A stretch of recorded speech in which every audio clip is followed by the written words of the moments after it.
नमस्कार दोस्तों, आप सभी का स्वागत है हमारे YouTube चैनल तरुण जी का क्लास में। मैं हूं तरुण और आज मैं मित्रों आपके लिए लेके आया हूं मैथ्स के पेडागोगी क्वेश्चंस और हम यहां पर पैटर्न डिस्कस करेंगे जो सीटीईटी में क्वेश्चंस आए थे कि एमपीटीईटी में किस टाइप के क्वेश्चंस आने के चांसेस और सीटीईटी में। तो मेरी रिक्वेस्ट है, यदि आप हमारे चैनल पर नए हैं तो हमारे चैनल को सबसे पहले सब्सक्राइब जरूर करिएगा और ये लाइव सेशन है 11 बजे का, तो इस सेशन को अटेंड जरूर करिएगा मित्रों। तो रोजाना 11 बजे हमारे चैनल्स पर क्लासेस होती हैं, उनको जरूर अटेंड करिएगा। एक वीडियो को लाइक ज़रूर दीजिएगा। तो वीडियो स्टार्ट करते हैं और क्वेश्चंस क्या करते हैं डिस्कस करते हैं। तो क्वेश्चन है ये आज हमारे कल की सीरीज के आगे के कि 2424 में 2 के स्थानीय मानों का योगफल कितना होगा। 4, 220, 2002 और 2020। क्या होगा राइट क्वेश्चन, जल्दी से आंसर बताइए।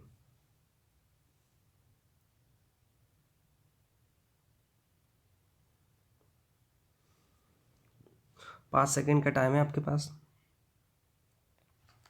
देखो, स्थानीय जाति मान आपने बहुत अच्छे से पढ़ा होगा, क्योंकि आपको पता ही है स्थानीय जाति मान क्या होते हैं। स्थान मतलब स्थान, सॉरी, यहाँ पर हम स्थानीय मान की बस बात कर रहे हैं। स्थान मतलब कि जिस स्थान पर हो, जैसे मैं बात कर रहा हूँ यहाँ पर 2 है और इसके आगे 3 संख्या, मतलब ये क्या हो गया 2000 हो गया, ठीक है। और इसमें वैल्यू दूसरे नंबर पर है, मतलब क्या हो गया ये 20 हो गया। तो स्थान पर जितनी हो उसके बाजू जितनी बची संख्या उनमें शून्य लगा देते हैं। तो यहाँ पर 2000 है, यहाँ पर 20 है, इन दोनों को जोड़ा तो 2000 कितना हो गया 20, मतलब कि हमारा राइट आंसर क्या हो जाएगा, ऑप्शन नंबर बेटा डी हो जाएगा, ठीक है। ये हमारा राइट आंसर हो जाएगा। चलते हैं नेक्स्ट क्वेश्चन के। नेक्स्ट क्वेश्चन क्या बोलता है, क्वेश्चन है कि 12 और 16 का न्यूनतम सर्वगुणज और 10 और 15 का न्यूनतम सर्वगुणज किसके बराबर है। 12 और 16 का और 10 और 15 का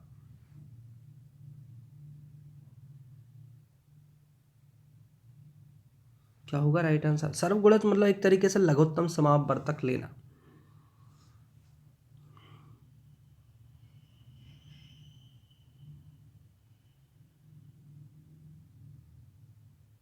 चलो निकालते हैं। 12 और 16 का न्यूनतम सर्वगुणज क्या होगा, मैंने बोला लघुत्तम समापवर्तन निकाला, तो 12 और 16 में ऐसी न्यूनतम वैल्यू निकालना है जो उससे डिवाइडेड हो जाए, ठीक है। तो 48 हो जाएगा। 12 16 का क्या होगा 48, क्योंकि 12 चौके 48 और 16 3 48। वैसे 10 और 15 का निकालेंगे तो हो जाएगा हमारा 30, ठीक है। और इन दोनों को क्या करना, गुणा करना है। 30 का गुणा करो, 0 का 0, 8 3 24 की 4 आसलाई 2 और 4 3 12 13 14, मतलब 1440। ऑप्शन नंबर सी हमारा राइट है। दोस्तों चलते हैं नेक्स्ट क्वेश्चन के। नेक्स्ट क्वेश्चन क्या बोलता है, गुणनफल 140 इंटू 101 में क्या जोड़ा जाए कि एक मतलब 14,414 प्राप्त हो। ऐसा क्या जोड़ना है इसमें कि आपको इतनी वैल्यू प्राप्त हो। जल्दी से निकालिएगा, विदिन 5 सेकेंड्स का क्वेश्चन है।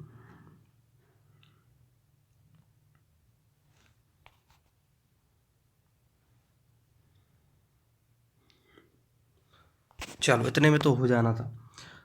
ये वैल्यू है, बोला इसमें क्या जोड़ दें हम, मान लो कितनी जोड़ दें, एक्स वैल्यू जोड़ दें जिससे कि हमको इतना प्राप्त हो। अब तुम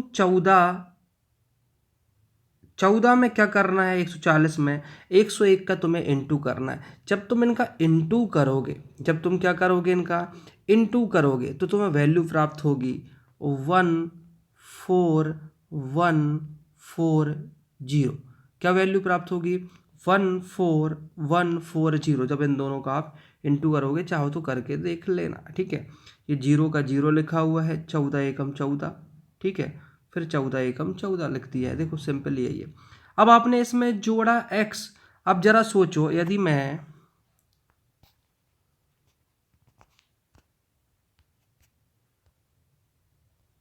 14414 में से कितना वैल्यू घटा दूं, 14, 140 वैल्यू घटा दूं। जब इसको घटाओगे तो कितना आ जाएगा, देखो 4 का 4, यहाँ 11 में से आप 4 घटाएंगे तो आपका आएगा 7, ठीक है। अब यहाँ 4 में से 4 चला जाएगा तो अब आगे घटाएंगे तो कितने में से, तो 2, यहाँ कितना बच रहा 2, 274। देखो ये है हमारा ऑप्शन। आप चाहो तो करके देख लीजिएगा, 14414 में से 14140 को करिएगा माइनस, तो वैल्यू आपको प्राप्त हो जाएगी। यहाँ चला गया 4 में 3 में से 1 गया, 2 बचा, 14 से 14 घट जाएंगे, ठीक है। बड़ा सिंपल था। नेक्स्ट क्वेश्चन की ओर चलते हैं। नेक्स्ट क्वेश्चन क्या बोलता है, बस मैथमेटिक्स थोड़ा सा समझने का खेल होता है। एक बच्चा, क्वेश्चन है, एक बच्चा संख्याओं, संक्रियाओं और संकेतों, घड़ी के दो कांटों, विभिन्न सिक्कों आदि में अंतर करने में कठिनाई प्रदर्शित करता है।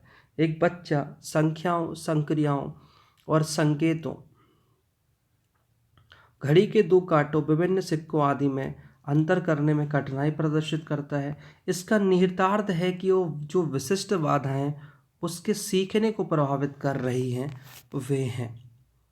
ऑप्शन ए, तीनों ऑप्शन में से लगाएंगे बस अपन। ऑप्शन ए है एक कमजोर गतिक कौशल, पढ़ना और लिखना कौशल, कमजोर शाब्दिक, चाक्षुष, श्रव्य और कार्यकारी स्मृति, कमजोर चाक्षुष प्रक्रमण योग्यता जैसे चाक्षुष विभेदीकरण, स्थानिक संगठन और चाक्षुष समन्वय। क्या होगा राइट आंसर इसका?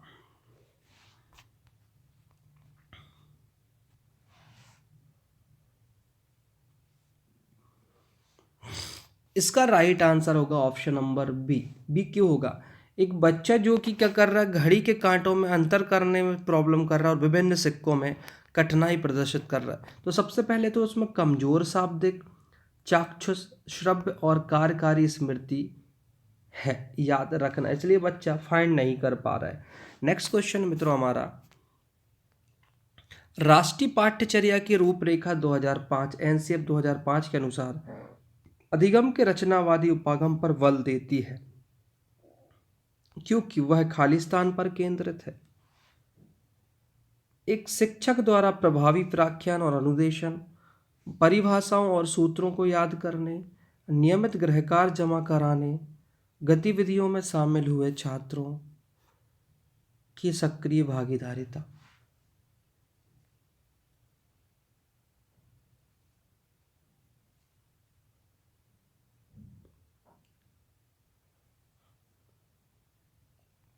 इसका राइट आंसर है ऑप्शन नंबर डी।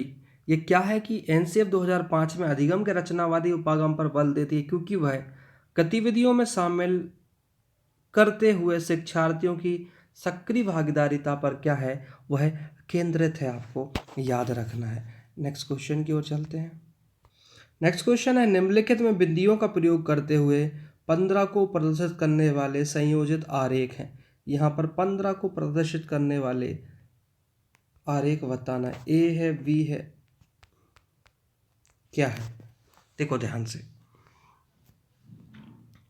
आगे है 15 अथवा अन्य किसी संख्या को प्रदर्शित करने के उपयुक्त तरीके को खाली स्थान की संकल्पना पढ़ाने के लिए इस्तेमाल किया जा सकता है। ऑप्शन ए, दो संख्याओं के उत्पाद के रूप में एक संख्या का प्रदर्शन, गुणन की संचयी प्रकृति, गुणन अस्मिता, अभाज्य और संयुक्त संख्याओं की पहचान। ऑप्शन बी, क्षेत्रफल और संचयी प्रकृति। ऑप्शन सी, गुणन की संचयी प्रकृति, अभाज्य और संयुक्त संख्या की पहचान, आयत का क्षेत्रफल। और ऑप्शन डी है, दो संख्याओं के उत्पाद के रूप में एक संख्या को प्रदर्शित करने, गुणन की संचयी प्रकृति, गुणक अस्मिता, अभाज्य और संयुक्त संख्या की पहचान, मात्रात्मक इकाई का प्रयोग करते हुए क्षेत्रफल की आयत का क्षेत्रफल। क्या राइट आंसर होगा?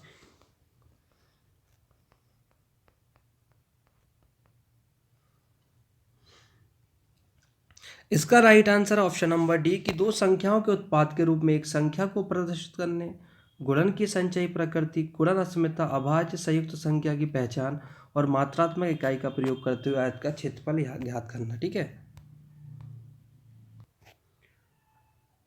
नेक्स्ट क्वेश्चन मित्रों हमारा कि किसी छात्र से नीचे दी गई संख्या को पढ़ने के लिए कहा गया है।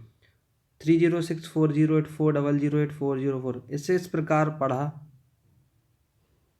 30, 6, 40, 8, 408, 40, 10 में त्रुटि का कारण है कि मतलब बच्चा ऐसे पढ़ रहा है जैसे मैंने अभी तुमको पढ़ के दिखाया कि त्रुटि का कारण क्या है। एक छात्र गणित का अध्ययन करने के लिए उपयुक्त नहीं है, छात्र स्थानीय मान की संकल्पना को नहीं समझता, उसे केवल 2 अंक की संख्या को पढ़ना आसान लगता है। छात्र को गणित की कक्षा अच्छी नहीं लगती है और कक्षा बहुत कष्टदायक लगती है, और 2 अंक की संख्याओं से अधिक अंक वाली संख्याओं को पढ़ने व समझने के लिए अंकों के स्थानीय मान का ज्ञान आवश्यक होता है। क्या होगा राइट आंसर इसका?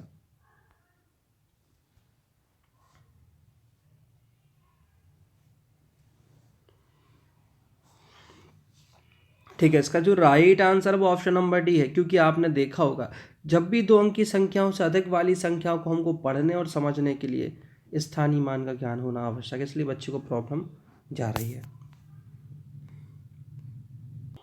नेक्स्ट क्वेश्चन है दोस्तों हमारा कि कक्षा 4 के लिए समय के मूल्यांकन का के प्राचाल हो गया होंगे। कक्षा 4 के लिए केवल अंकी घड़ी का समय पढ़ना, एएम और पीएम की संकल्पना, केवल अंकी घड़ी पर समय पढ़ना, केवल सादृश्य घड़ी पर समय पढ़ना और अंकी घड़ी और सादृश्य घड़ी पर समय पढ़ना, आधा घंटा अधिक, चौथाई घंटा अधिक, चौथाई घंटा कम, एएम पीएम की संकल्पना, मिनट और सेकंड में संबंध। क्या होगा ये क्वेश्चन? एमपीटीटी में आना ही है। इसका right answer option number D, क्योंकि अंकी घड़ी और सादृश्य घड़ी पर समय पढ़ना, आधा घंटा अधिक, चौथाई घंटा अधिक, चौथाई घंटा कम, एएम पीएम की संकल्पना, मिनट और सेकंड में संबंध, ये होता है। नेक्स्ट क्वेश्चन मित्रों हमारा, राष्ट्रीय पाठचर्या की रूपरेखा 2005 में उल्लेखित गणित की लंबी आकृति संकेत करती है। गणित की लंबी आकृति क्या संकेत करेगी? हस्त सिद्ध अनुभव प्रदान करना, एक संकल्पना पर दूसरी संकल्पना बनाना, चुनौतीपूर्ण समस्या को हल करना और गणित के खेलों का सृजन करना।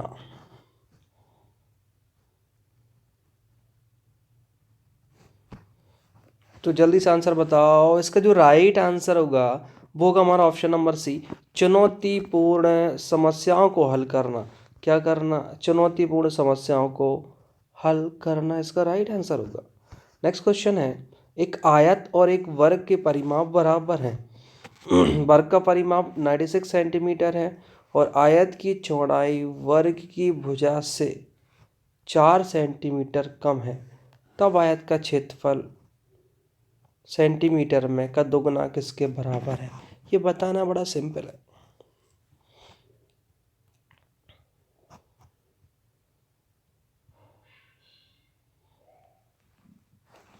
चलो इसको करते हैं सॉल्व, बड़ा सिंपल है, नथिंग बिग। देखो क्या बोला है, पहले ध्यान से सुनो, पढ़ते चलो, यहीं पर हम सॉल्व कर लेंगे। क्वेश्चन है, एक आयत और वर्ग के परिमाप बराबर। मैंने वर्ग का परिमाप क्या पढ़ाया था? 4 इंटू भुजा पढ़ाया था, 4 इंटू भुजा। चूंकि दिया कितना है, वर्ग का परिमाप 96 दिया है। जरा इससे हमारी एक भुजा निकाल लो, काटो इसको, 4 दूनी 8 और 4 चौके 16, मतलब एक भुजा कितनी आ गई? भुजा आ गई तुम्हारी 24। कितनी आ गई? 24 आ गई। अब बोला है आयत की चौड़ाई वर्ग की भुजा से 4 सेंटीमीटर कम है। आयत की चौड़ाई वर्ग की भुजा से 4 सेंटीमीटर कम है, तो इसमें आयत की चौड़ाई निकाल लो भाई, 4 सेंटीमीटर कम कर दो, 24 में से 4 घटा दो, कितनी निकल आई? 20 निकल आई। अब क्या बोला है, आयत के क्षेत्रफल वर्ग सेंटीमीटर में या आयत के क्षेत्रफल का दोगुना किसके बराबर है? अब तुमको आयत का क्षेत्रफल निकालना है, तो आयत का क्षेत्रफल और वर्ग का परिमाप, और ये बराबर था। आपको पता है आयत का परिमाप कितना होगा, वर्ग के परिमाप के बराबर, तो वर्ग का परिमाप 96 दिया है। आयत का परिमाप क्या होता? 2 लंबाई प्लस चौड़ाई, यही तो होता है। तो 96 बराबर कितना होगा? 2। लंबाई तो फिलहाल है नहीं हमारे पास, एल लिख लो। चौड़ाई लेकिन हमारे पास कितनी है? 20 है बेटा, इसको एल लिखना, एक नहीं है, ये 20 है, ठीक है। अब इसको सॉल्व करो, तुम सॉल्व करोगे तो मैं यहीं करके तुमको बताऊं। देखो 2 का अंदर इंटू करोगे तो 2l हो जाएगा, मतलब 2 लंबाई प्लस 20 दूनी 40। तो 96 में से यहाँ पर तुमको क्या घटाना है? 40 घटाना, उसके नीचे 2 ले जाना। देखो ऐसे 96 में से तुम्हारे माइनस होंगे 40 और इसके नीचे 2l वाला चला जाएगा और यहाँ पर लंबाई बचेगी, ये क्या? l लंबाई। काट दो इसको, 96 में से 40 चले गए तो तुम्हारा कितना हो जाएगा? ऊपर बचेगा 6 और 9 में से 4 गए 5/2। इसको काटोगे तो कितना आ जाएगा 28 आ जाएगा। कितना आ जाएगा 28 आ जाएगा। अब तुमसे पूछा है आयत के क्षेत्रफल का दुगुना हो, तो आयत का क्षेत्रफल, लंबाई 28 निकल आई है और चौड़ाई 20 निकल आई है, आयत का क्षेत्रफल निकाल लो। कितना सिंपल है। ठीक है, आयत का क्षेत्रफल क्या होता है, लंबाई इंटू चौड़ाई। कर लो लंबाई 28 इंटू 20, 28 इंटू 20 करोगे तो तुम्हारा निकल आएगा, करके देख लो।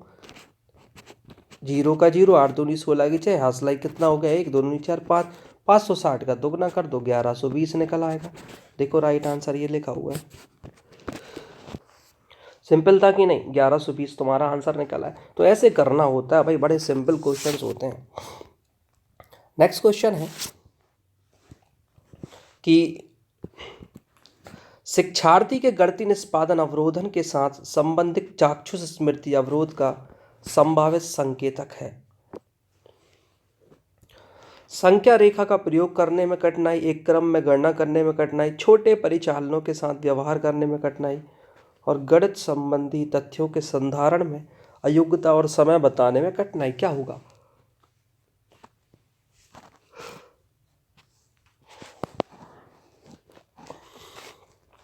इसका राइट होगा ऑप्शन नंबर डी, गणित संबंधी तथ्यों के संधारण में अयोग्यता और समय बताने में कठिनाई। चलते हैं नेक्स्ट क्वेश्चन की और नेक्स्ट क्वेश्चन क्या बोलता है। क्वेश्चन है, भाग की अवधारणा पढ़ाने के बाद एक शिक्षक कक्ष में गणितीय दीवार का निर्माण करते हैं और शिक्षार्थी को 48 घंटों में दिए गए कालमों में भाग संबंधी कोई 2 तथ्य लिखने को कहते हैं।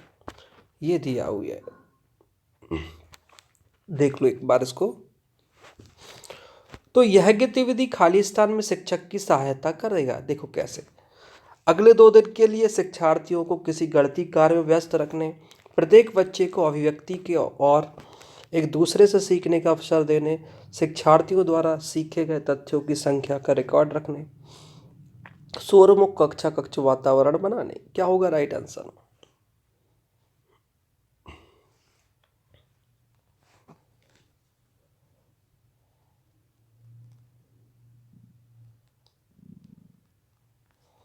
इसका राइट आंसर होगा ऑप्शन नंबर बी, क्योंकि जो अध्यापक है छात्र है वो प्रत्येक बच्चे को अभिव्यक्ति और एक दूसरे के सीखने के अवसर देना चाहता है ना।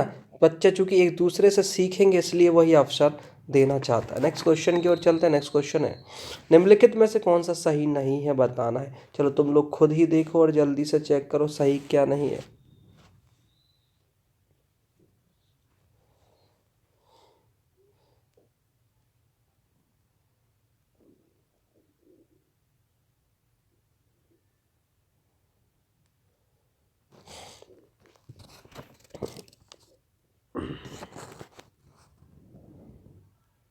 देखो इसमें साफ साफ तुमको दिख रहा है, क्या दिख रहा है, ये 3 लीटर 80 मिलीलीटर बराबर 380। 1 लीटर में 1000 मिलीलीटर होते हैं और उसमें तुम जोड़ दोगे 80। ठीक है, तो हमारा फिलहाल देखा जाए तो ऑप्शन नंबर सी ही गलत है, बाकी सभी हमें सही दिख रहे हैं। ठीक है, नेक्स्ट क्वेश्चन है हमारा 110111, 11,111 को 11 से भाग देने पर प्राप्त भागफल और शेषफल का योग क्या होगा। देखते हैं भैया क्या होगा, कहाँ चला गया। क्या होगा, ये हो गया। तेरा 2 भाग तब तो पता चलेगा। चलो तुम सीधा भाग देना, मैं तुमको आंसर बता रहा हूँ। इसका राइट आंसर होगा ऑप्शन नंबर डी, बड़ा सिंपल है। और फिलहाल लास्ट क्वेश्चन को और देखते हैं। गुणनफल 102 इंटू 201, 102 में 201 में से क्या घटाया जाए ताकि 19,999 प्राप्त हो।